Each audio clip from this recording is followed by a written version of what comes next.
My name is Gabe Zollner.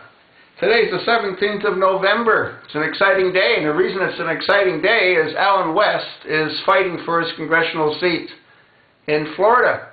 Now, it earlier came out that he had lost, and his legal team contested the vote. They suspected that things weren't the way they should have been as far as certain counties.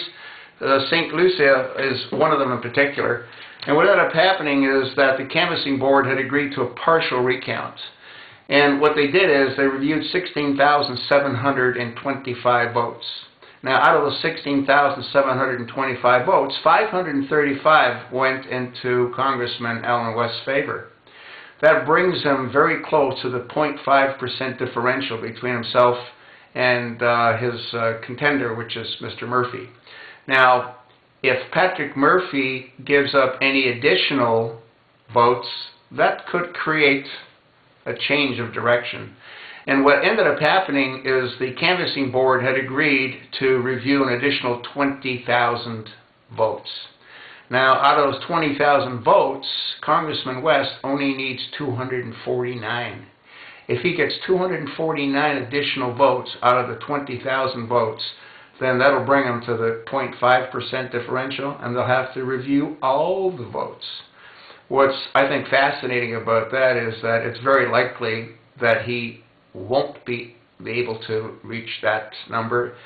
And the reason that it's very likely that he won't be able to reach that number is that out of 16,725, they found, what, 535.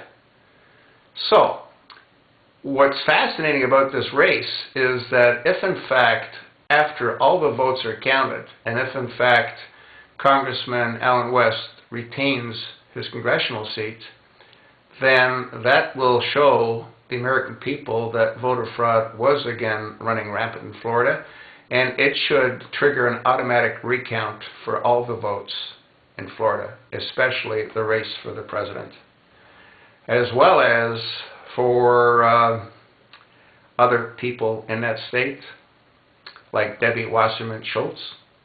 In either case, if that takes place, and if Romney ends up winning Florida, which I think he will, and which he should, then other key swing states need to go through the same process. We know for a fact that in Ohio, voter fraud was running rampant. We know for a fact it was running rampant in Colorado. One of the counties in Colorado had a 141% turnout for Obama. There's 70 counties in other states that didn't have one vote. Not one registered voter voted for Governor Romney. Yet people came forward and said, that's not right, because I voted for Governor Romney. In either case, I think if Congressman West can retain his seat as a congressional representative for Florida, I think we're going to find that there's going to be a cry like you've never heard before, where other states are reviewed and votes are all counted and verified. And I think the military has to get involved to protect those votes and to make certain that the count's accurate. And I think if that happens, then Obama will not retain the White House. And if he loses the White House, hopefully his past will be exposed. And if that happens, well, we all know what will happen if that happens. Thank you, and good luck, Congressman West.